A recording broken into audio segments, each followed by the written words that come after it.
You are watching Access LaPorte County, Channel 97. Coming up next is the May 1st, 2024 meeting of the LaPorte County Board of Commissioners Workshop. You can find more information for this workshop by visiting www.accesslaportecounty.org. Good morning, everyone. I'd like to welcome you to the LaPorte County Commissioners Workshop, Wednesday, May 2nd, 2024 at 10 a.m. We will be discussing the enterprise fleet management rentals. So if you please come on up and do your presentation. Okay. You go ahead and skip to the next slide for me. Perfect. So my name is Nate. I'm a fleet management consultant with Enterprise. Been with Enterprise roughly 6 years and managed fleets from 40 vehicles to 4,000 vehicles through my tenure with the company. Throughout that tenure, I've learned the ins and outs of managing fleets, specifically with a lot of our clients, as you can see, government fleets and the intricacies that come along with it. And that's what I do today with Enterprise Fleet Management. So we're with Enterprise, a sister company is Enterprise Fleet Management in the consulting firm. And what we do is we sit down with companies, government entities, police departments here in the state of Indiana to help them reduce cost, have better oversight, and manage the budget of their fleet operations long term. So it's definitely not a short term, get a couple vehicles here and there and hope for the best. It's something we map out for a decade out. And that's what I'll show you today is what a 10-year budget would look like with Enterprise Fleet Management, the outlay, the data, and the oversight that we put on your fleet operation as a county. Today we work with a lot of counties in Indiana, and I put those references up here. Specifically nearby St. Joseph's County, Hendricks County, Warren County, the city of Indianapolis, city of Carmel. What I would like to reference specifically is how every one of those counties is different, and we understand the intricacies and the budgeting that comes along with running a county. So I'll show you in a few slides what kind of the data looks like and the website looks like with that outlay, but we do have the ability to kind of mirror that to the way that you want the budget to look, the way that you want the billing to be set up, the departments to be set up, and all of that stuff. A little bit about Enterprise Fleet Management, 11,000 active customers, and roughly 40% of those are government clients globally. 54 local offices. So what we like to say is where other fleet management companies have a presence, it's more of regional, so a Chicago and an Atlanta, versus having boots on the ground here. With the partnership with Enterprise Fleet Management, we are here locally. If there is something that I need to be here for, we can be here, and our team can be here to help you in the field, on the ground, hands-on, ready to go. 700,000 vehicles on lease to date. The biggest piece of that is every vehicle that we operate through fleet management, that data is pulled down and used to make future decisions on fleets and what that looks like.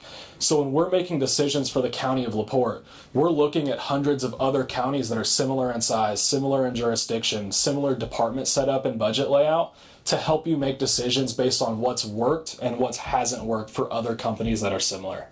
That's where all of that data pulls down from. Few updates in the industry. For those of you that have bought a vehicle recently or have your hands in the fleet, we all know that vehicles are a lot more expensive than they used to be. The other side of that is maintenance costs and insurance costs are through the roof. And a lot of what we're going to talk about today when it comes to fleet management is how those operating expenses go unnoticed, untracked, and they cause counties and cities to bleed money out because we don't really have control or oversight on those maintenance costs or those fuel costs or what that looks like. Conceptually, what we're going to talk about when I show you the 10-year budget and outlay is when is the right time to replace a vehicle. We all own vehicles. We all know that there's maintenance costs associated and there's fuel costs associated and the vehicle's going to get older. None of us factor in or haven't historically factored in what the equity looks like on those vehicles. And that's where we're going to have the largest impact is when are we going to get out of the vehicle in the right time where we can maximize on a lower maintenance cost, a lower fuel cost, but also capitalize on the equity of the resale and putting that equity back into the county. So instead of buying a vehicle and riding it to 250,000 miles and then saying like, yeah, this repair might not be worth it, right? A new engine or a new transmission. When can we get out of it at the right time before those damages happen and those repairs are needed, and still get an extra $20,000 to $30,000 in equity on the back end to absolutely minimize your total fleet expense across the county? Yeah. Sorry. I'm going to help him out here too. I'm Todd Rogers. I'm the director for our group here. I've been with Enterprise for over 20 years now. All on the fleet management side. I've been doing this across the country. I've been in Indiana now for 7 years, working with a lot of the counties and municipalities you guys saw up there. What I wanted to talk about is this really is the difference that we bring to the table as a fleet management company, is really trying to help you put a plan in place to be proactive with the fleet, right? Typically, when we come and sit down, and I'm not going to make the assumption that you guys are what you are doing or not doing. Rich, thank you so much for getting us a lot of the data that we're going to use today, but also understand that we don't have a full picture of everything, so we are going to make some assumptions today. But what we try to help counties accomplish is instead of the budget dictating the fleet or what we're replacing every year, getting to the point where we can be proactive and have the fleet dictate the budget. So what we do is we sit down with our clients every year about this time, because we've identified this optimal time to replace the vehicle. And by doing that now, we can sit down before budget, help put together, look at what vehicles need to be replaced to help us get to that lowest cost of ownership by what the fleet needs, and then that helps kind of set up the budget. So what we're going to create today, what you're going to see, is what we call a 10-year model, just to kind of try to model out based on the data we have right now. Obviously, we want to get with all the departments and make sure everything's accurate. But what we do is we put together a model that kind of shows if you came on a program like this, what would that do as far as from a budgeting standpoint, and what are the sustainable savings that could be accomplished over a 10-year period. This idea that we're showing you here, we lease vehicles. Let's call it what it is. We're not brain surgeons. What we've done is we've taken what we do on the rental car side of our business, which is we buy low and sell high, right? Outside of like a company like Enterprise Rent-A-Car, Enterprise Mobility, who is purchasing 1 million vehicles a year, government entities typically, until COVID happened and we saw a lot of the incentives go away, you all are able to buy at the lowest cost versus pretty much anyone out there.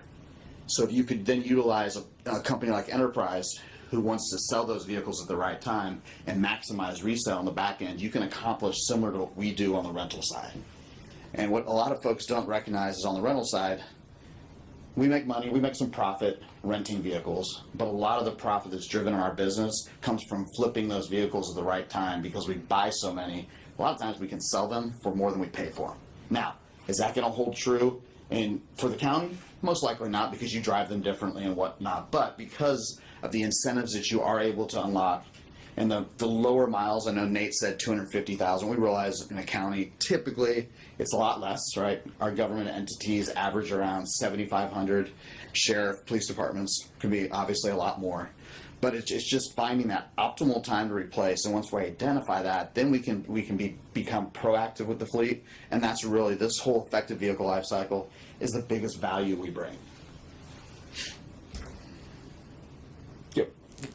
Sorry. Oh, try it again.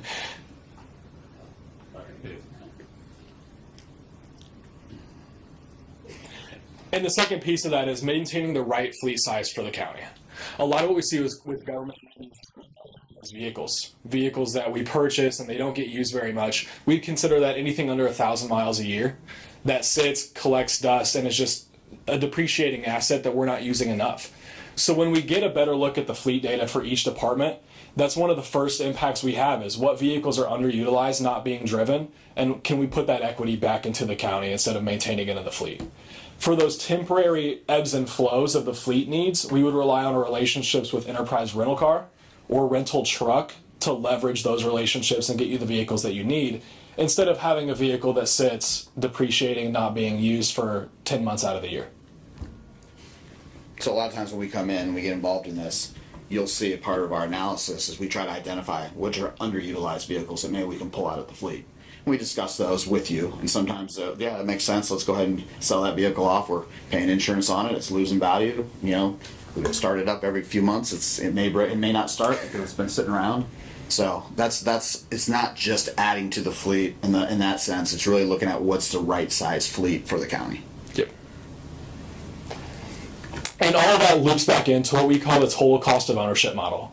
So when you buy and hold a personal vehicle, we know how much we bought it for, how much money we put in the vehicle, what our maintenance looks like. But the total cost of ownership model really puts in every data point that we can into owning a vehicle and would give you the specific dollar amount of your total cost of ownership.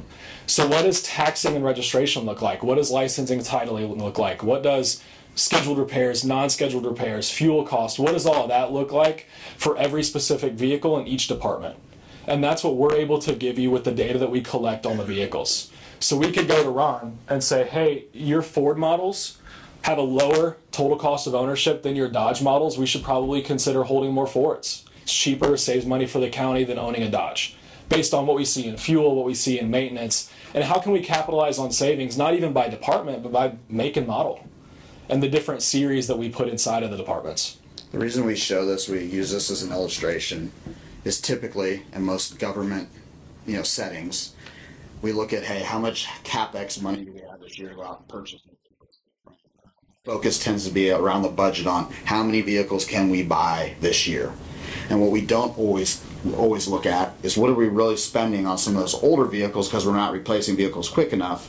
What are we spending on some of those older vehicles and higher maintenance costs, less fuel economy, right? We're not being able to sell those vehicles, at the right time for as much money. They're not worth anything. We drive them until the wheels fall off. So what we see with a lot of government entities is there's a lot of focus over here on what money we have to spend to buy new vehicles, but what are we really looking at when we look at the total cost of ownership on that vehicle? What we're trying to do with this model is, a lot of times people focus on some of the smaller things, but if we can shrink some of the depreciation by buying low and selling high, if we can have newer vehicles every 4 or 5 years that'll be more fuel efficient, we can shrink that bucket. And if we can drive down some of the maintenance costs on these older vehicles and shrink that bucket, that's really where the savings comes in. And then we can replace vehicles faster, which leads then to your soft dollar costs, right? Better image, employee productivity. People are happy to get in newer vehicles. They're not jumping in something they're worrying about maybe breaking down to go do something they need to for the county. So that's why we kind of show this to illustrate there's all these things that go into it outside of just what is the acquisition cost. Cost of the vehicle is going to be the cost of the vehicle. And we're not going to come in here and tell you today that we're going to save you thousands of dollars acquiring vehicles because we're enterprise. It's just not the case. You guys already acquire vehicles at a very low cost, right? We're just going to piggyback off the buying power you already have to create a plan that helps you maximize what you're doing on the front end and find that spot on the back end. Show me. Go ahead and skip 2 or 3 times animations on it. Yeah. Another one. One more. So I'll talk about this real quick. Yeah. So this is the model we use as far as how we fund the vehicles. Because you get, and this is more of a commercial illustration because we're counting on more miles here, but it still illustrates the same thing. The idea here is this is where you hear about leasing, and I want to make sure you guys all understand we use the term lease for tax purposes. Really what this is a market value finance where you're just paying for the portion of the vehicle you use. So typically you go out and you buy a vehicle, you pay $42,000 for that vehicle. You drive it over a 5-year period, down to zero. What you're paying in just principal on that vehicle, if you spread it out monthly, is $875, right? What we're telling you to do is we've identified that there's a point in time, let's say it's 5 years, that we're going to get out of these vehicles. So if we know we're going to get out of these vehicles in 5 years, why pay for the whole amount of that vehicle, right? When we could take some of that cash, keep it out of a depreciating asset over the next 5 years and use it towards bigger equipment or help other areas where you need more funding for the county, right? So in this illustration, what we're showing you is in this one, we're writing it from $42,000 down to $10,000.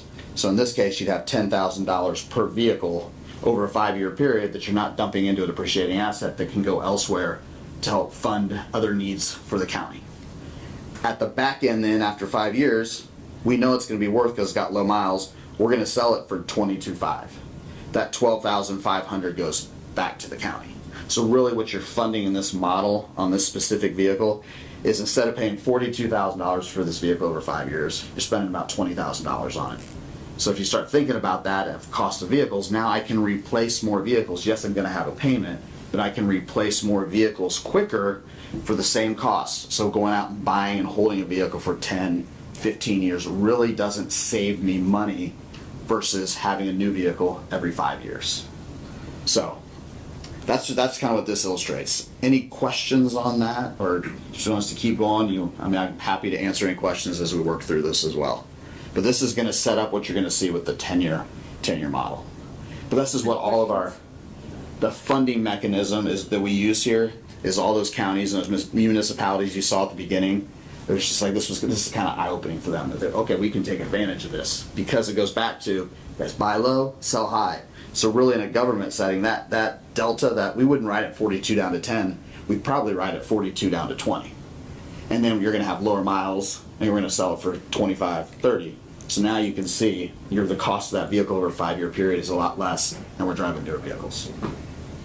And that holds true for Sheriff's Department. We know you have the largest light duty fleet that's going to really take advantage of this. Being able to fund 2 vehicles for the price of 1. And not every vehicle will be the same term. Right? It's all going to be based on type of vehicle, how much upfit do you put on it. Street departments, they're going to put a lot more upfit on these vehicles. Maybe you're holding them 6 years, some cases 7 years, depending on what that upfit looks like. Sheriff, depending on how many miles we have sheriff, we have that are driving, we'll do 3-year terms up to 100,000 miles versus 5 years, right? So for each department, each specific vehicle, we're going to look at what's that right cycle point and really try to drive it down to a cent per mile that we're spending on that to get to that lowest cost of ownership. Perfect. How should we go through this? So this is what the current, based on the data we have, which isn't all of it, it's most of it. This is what the current fleet looks like for the county of LaPorte. So what I'll kind of dive into on this bottom is, again, based on the data we have, the years of the vehicle and how long we're holding those vehicles. So what you'll see is you have 15 vehicles that are over 10 years old. Our goal, again, would be to keep that under a 5-year life cycle on a vehicle, because outside of that 5-year mark is when your maintenance costs go up, your fuel costs go up, your depreciation starts going up. So 15 vehicles that are over a decade old inside of the county based on the fleet data that we have. You have another roughly 40 that are between 5 and 10 years old. And then you have roughly 50 to 60 that are 5 years or newer. So county's not in terrible shape in terms of where the fleet is sitting today.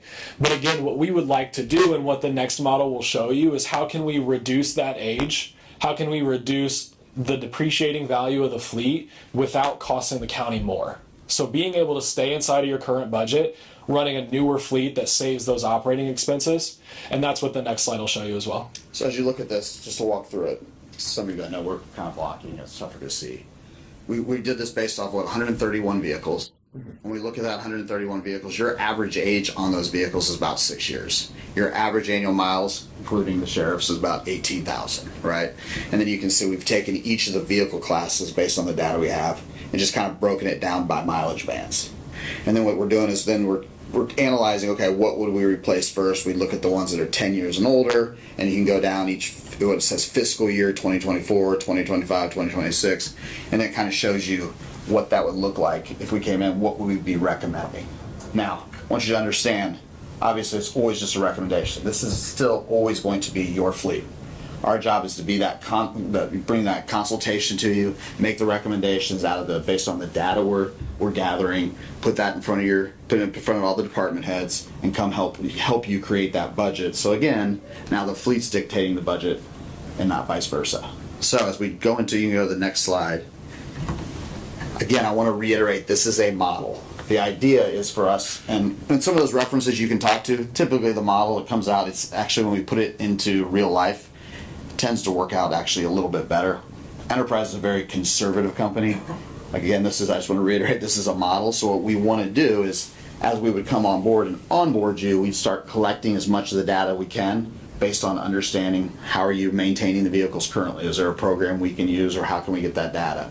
How are you managing the fuel data? What fuel program you use? Typically, counties, cities have on-site fuel, bulk fuel that they're using. So we want to be able to start gathering that information, so as we continue to onboard it year over year, it's your fleet data we're using to determine exactly what vehicles should be replaced when.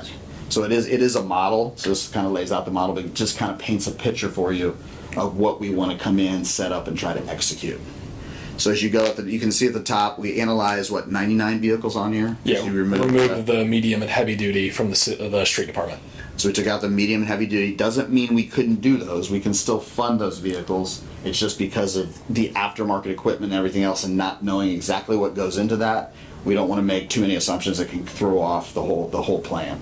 But we can still fund those vehicles, and you're just going to hold on to them probably longer because of the outfit that goes into them. So we pulled those out of that. Shows you a current cycle. You're cycling about 9 vehicles every year. We look at current maintenance. In the government sector, we see anywhere between 20 to 25 cents per mile is what it costs in maintenance. That's where this current maintenance comes out to $366.67. So that shows, you can see that the maintenance cents per mile in this analysis was based at 22. So we're probably being a little bit conservative there. We're estimating the current miles per gallon at 13. You can see annual miles around 20,000 a year based on what we saw. So our proposed cycle over the whole fleet, each vehicle being different, would be about 4.27 years. By doing that, we feel we can lower your maintenance down to basically $75 per month, and that's going to be a big piece of it. So as you work your way across, what we're showing you here is, right now, your fleet size being 99, annually you have about 11 vehicles that you are replacing on average. You got 99 in the fleet, 0 leased or using that market value finance currently. If you were to go out and buy 11 vehicles this year, it's going to cost you about $462,000, right? The equity, we're going to be very conservative here too. We know those vehicles are the 10 years and older vehicle are probably not worth a lot. Some of them we may just tell you to, dispose of on your own. So we're being pretty conservative there. We're saying those 11 vehicles on average are going to be worth about $1,000 a piece, probably low. Your maintenance based on that $366 per month. Your maintenance on average right now, so for the year, would cost you about $435,000. Fuel based on $3.50 a gallon, based on the miles you're doing, we're looking at about $533,000. So your baseline for your fleet budget, all in operating expenses, from what we're seeing with the data we have, is about $1.4 million. So enterprise comes in, we dial into the fleet, we see that, hey, we would recommend that first year there's 41 vehicles that we would tell you those are the ones you need to replace. You're going to now have 41 that we're going to put on lease. You're going to have 58 that are owned. So now your lease expense annually is $495,000. The equity, we're going to sell 41 vehicles, so that equity that you're getting back is the minus the 304 in equity that you have. There's going to be a few leased vehicles on there. Then now you can see really where the decrease happens. You see the maintenance cost drop down from basically $430,000 to around $300,000. Fuel costs come down about $50,000. Now your fleet budget that first year by replacing 40 is $939,000, and then you can see the net cash. So what we do, I just use that as an example. I won't go through it line by line and bore you, but you can see now as we work through this, as we get to the point where 5 years in now, we've fully implemented it, and that's where at that point you see the over that last 5 years is where that net sustainable impact comes in of about $40,000 a year. So over a 10-year period, we're telling you there's about $1.3 million in savings, right, by going to this type of plan. Now, I'm not sitting here, the whole thing for us isn't to come in here and tell you there's 1.3 million over 10 years. I mean, it's what, $130,000 a year, or when we get through it, $40,000 a year. Not a ton of savings, but the idea there is we're also running brand new vehicles. We have less downtime, right? So better image, and it's not costing us more to lease those vehicles every 5 years. So this is why this is why the counties you see on there and the municipalities come on board with us, is for us to really come in and execute that plan and get you moving forward to, you can see, and then we're able to sit down every year and go, all right, this year we need the fleet budget in order to replace 41 vehicles. We need a fleet budget of about $940,000. Can we accomplish that? Lots of numbers up there. Any questions? I have a question. All right. Who is doing the maintenance on this portfolio? Good question. So we are just taking it off of averages right now. We have a maintenance program, and it is, we can on this group of vehicles, we have the ability, if we know you're going to go to a certain point, we can fix your maintenance costs. So we can look at, let's say it's a 5-year term. We know you're gonna go in, oh, sorry. I keep walking away.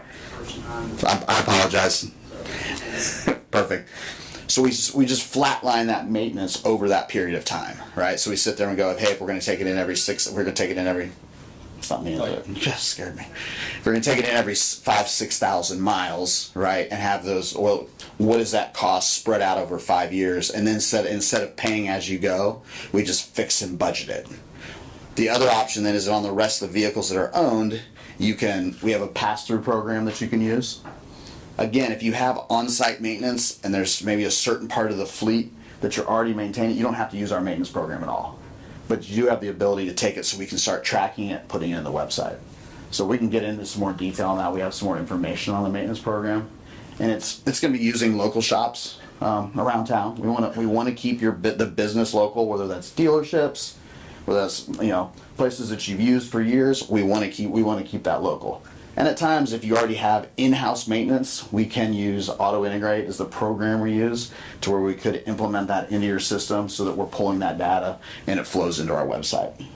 So there are situations where we would continue in-house maintenance. Absolutely. Yeah. You may have, if you wanted to continue to do the whole fleet in-house because you have a great program and that's what we're not here to change that. Oh, I like the flexibility. Yeah. One more question. Sorry. One more question. How do you calculate the fuel savings? But basically what we're looking at is we know if you have this 10-year-old vehicle that's averaging current miles per gallon of 13, and we go get into a, on average, newer vehicle, if the increase there goes from 13 miles per gallon across the fleet to 20 miles per gallon, that's where that savings is coming from. So the idea there's 2 parts to fuel, right? You have fuel degradation. So we know after 100,000 miles, you start to lose fuel economy. Am I going to sit here and tell you exactly what that is? It's tough to calculate. But what we also know is, as you all see these days, is the government continue to mandate more fuel efficient vehicles. We're leaning towards more hybrids. Depending on what group of people I'm talking to, EVs comes up and we're never going. But that's the future, right? So we know over time, vehicles will continue to get more fuel efficient. So that's where the savings is coming from, right? Okay. Certain things we can't, control. The cost per gallon is cost per gallon, but that's where it's coming from. Great questions. Thank you. Yep. Any other questions? The last thing I'll add, just to that 10-year model, is the portion of the fleet that's being used in this is the portion of the fleet that doesn't necessarily sit great in the model. Police vehicles typically have $8,000 to $10,000 in upfit with lights, sirens, technology. Your highway typically has even more than that with your dump bodies, your tow, all that stuff, the capabilities that come with those. When we add the portion of the fleet that we're missing, so the smaller sedans, the smaller pickup trucks, parks and rec, water department, things like that, that model tends to play a little bit nicer. So the savings ideally would go up even more because you have more simplistic vehicles playing into the model, and we're getting higher equity values with lower upfit cost on those vehicles. For me, after doing this 20 years though, and he's exactly right. It's not so much the savings. If all things are equal and we can run a newer fleet, right, for the same cost as an older fleet, we know where all the headaches lie. We know where all the time is spent. Time is money. We take people away from having to work on those things and work on the bigger equipment. Your emergency response vehicles, right, that take priority, frees up time. There's value there. So typically when we come in here, I've shown models to where it may be even a little bit more, but if it's all things equal and it's pretty close, it's kind of that's why folks want to go down this road. So that's the financial piece of it, the big piece to it, the model that we create. I'll let Nate now continue to just kind of walk you through more of the operational side of it, right? How we come up with the right type of vehicle, right term. We'll talk about some of our ancillary programs just so you know where that was coming from. Yep. So the first thing we look at, and it's by department, Parks and Rec, Sheriff's Department, is what vehicle is going to operate at the lowest total cost of ownership, and we give that data to whoever you want us to, right? So I would sit down with Ron in a partnership and say, hey, based on what we're looking at for the 2025 model year, these are the vehicles that are going to run. These are your options, right? But which one is going to run the cheapest based on maintenance habits, what we see with the data that we collect, based on fuel patterns? We're going to tell you what make, model, and series is going to be the cheapest to run in each department.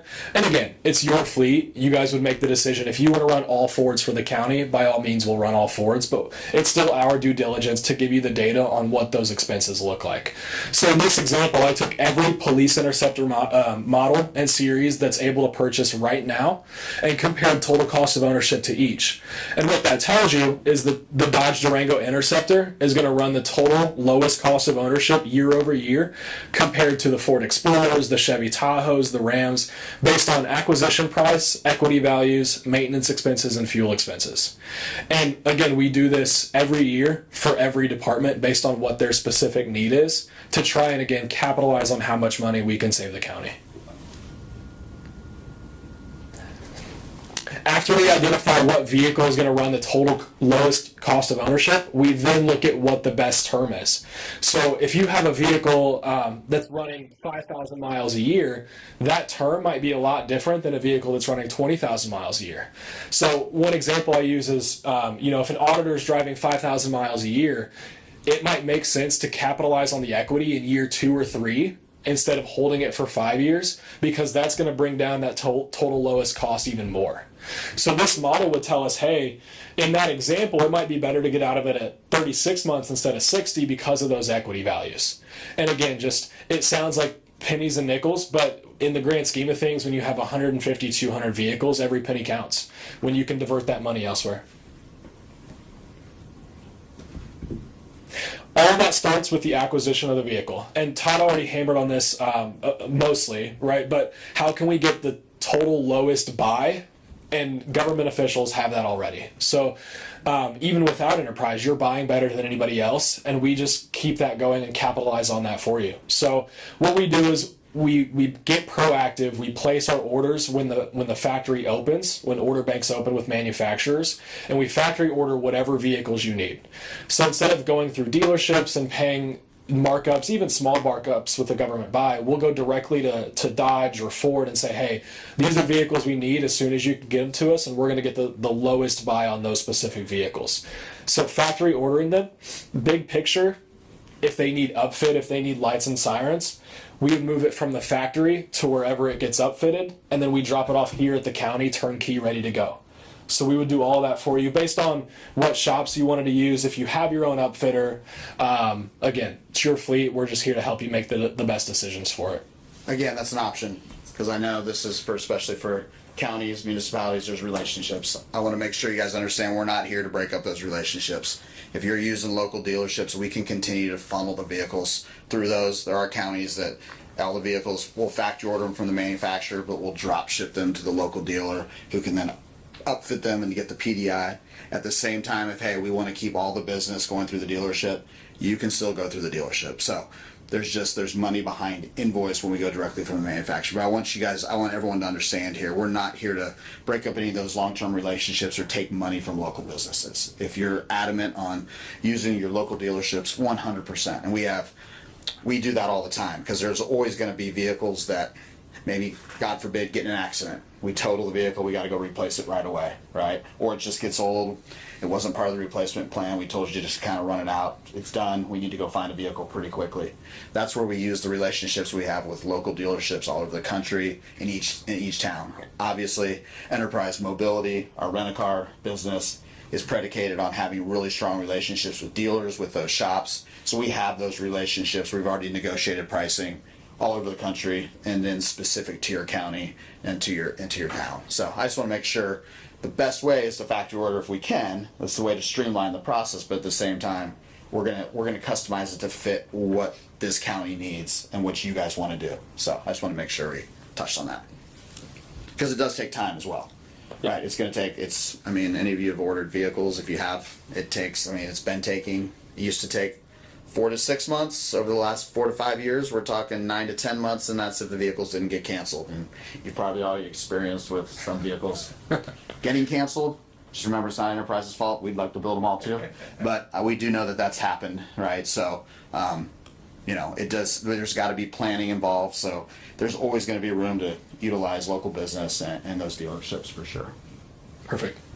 Second operating piece we'll talk about is that maintenance piece. And we already touched on it a little bit, but one maintenance program that would encompass the entire fleet, and there's two different portions to that program. So the first one's going to be what we call budgeted maintenance. So what we do is after we pick the right vehicle, after we pick the right term, we can identify what your maintenance cost is going to look like throughout the life cycle of that vehicle the day that it touches the ground. So, for example, we would use our data to say, hey, a 2024 Ford Explorer is going to cost you $7,000 over 5 years in maintenance. Instead of the county paying the ebbs and flows of that maintenance cost, let's just spread it out over the term so the county pays a fixed dollar amount every single month.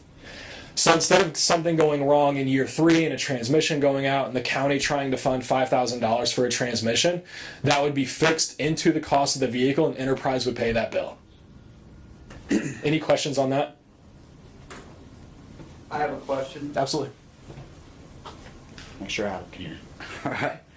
Are there any circumstances in which we would be on the hook for any additional costs? Is there a limit to that? So the only two things that we can that are the wearables are brakes and tires.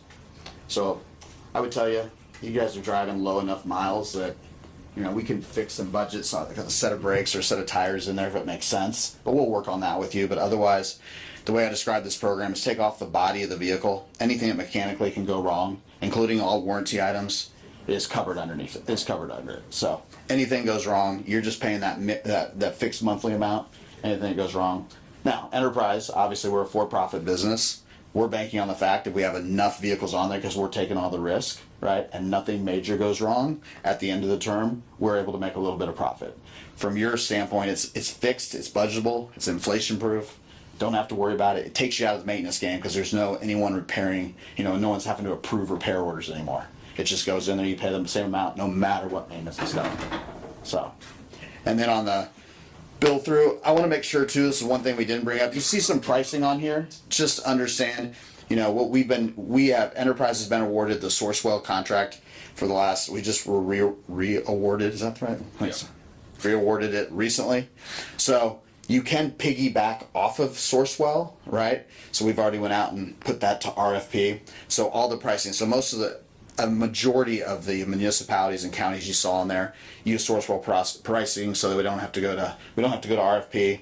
The pricing's locked in. So, for instance, on the maintenance card, I think I know it's $7 per month, not actually $10 per month through Sourcewell. So just to kind of give you an idea, but the program works the same. It's just billed back to you instead of it being a fixed cost. Yeah. So back to that budget or the maintenance management, the pass-through maintenance. That's when the maintenance would be done at a proof shop or an in-house facility. That would just get billed to Enterprise, and then we would fix that and send it back to the county. That would go on any vehicles that you own already. That way we can start collecting data on the maintenance and what that looks like and helping you make decisions on what vehicles we need to get out of because your maintenance costs are too high.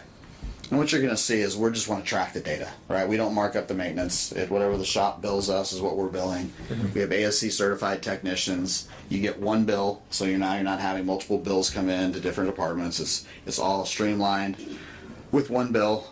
So that makes it easy, and it takes your drivers out of the maintenance game. Perfect. Next piece is going to be that fuel piece. I'm not sure what the county does today in terms of fuel. Do you guys have in-house fuel, a fuel tank? Sheriff's Office uses fuel cards. Okay. Again. Who is that through? Family Express, Wex. Yeah, Wex. Okay, so perfect. We use Wex as well. It's the same program. Every vehicle has a gas card. Every driver has a PIN number. Every fuel purchase, we get odometer data and the fuel data, and that links back to the website down to the vehicle. So, and I'll show you what the website looks like. I can click on a specific VIN number. It'll tell me who's assigned to it if there's a driver assigned. All the fuel expense, all the maintenance expense, all of that would link back for us so that we can track it and have oversight on it.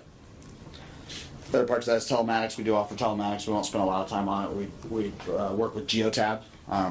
So for geofencing, idle time tracking, if you're really looking for a lot more data, there's an opportunity there too for that what we call that level 3 data. So talked on that. You can keep going here. Talk about the website a little bit. What hopefully you're starting to see is what we want to do is be able to track as much data as possible. That's why we want you to use our ancillary programs. We feel there's some operational efficiencies we can help with, depending again what you're already doing. I'm not saying that you don't have a good program. There's a good chance you have a very good program that you've been doing for a very long time. But if there's some efficiencies we can implement, really all we want is the data. And all this data, fuel data, now we know because you're using a market value finance, we know what your depreciation looks like, we know what your resale numbers look like. We have oversight to that, and it's all through our website. And then you guys have access to that and a mobile app. So. Yeah. And again, just what that website looks like, we already touched on it a little bit, but each department could set up their own programming for that website so that they have kind of their hot topics on the top. So if you're a controller, your focus is going to be on the financial side of the fleet, and you might set those widgets on the top as all financially associated: acquisition costs, maintenance costs, fuel costs. Then if you click on one of the specific vehicles on the bottom, go ahead and hit next for me, it would break down and show you the maintenance data, the fuel data, the driver assigned, where that vehicle's parked. We would program all of that into you. So a level of oversight that most counties never have or never even thought was possible into every single penny that's spent on the fleet. Or it's taking someone a lot of work to do that. So we also set up alerts for your drivers. So 90 days out, when we notice, based on the algorithms and the tracking of the mileage, 90 days out, we can start, reminding them they're going to have to get the vehicle in 60 days, 30 days, then 30 days past due, 60 days past due, 90 days.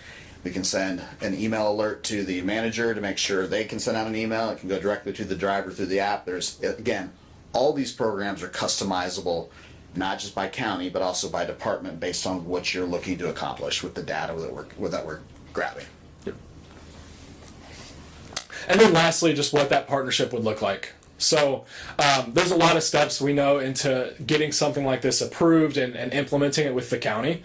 But if everything went through, what the partnership would look like is you are assigned what's called a client strategy manager and an account fleet coordinator that oversee the day-to-day fleet operations for the entire county of LaPorte and their fleet.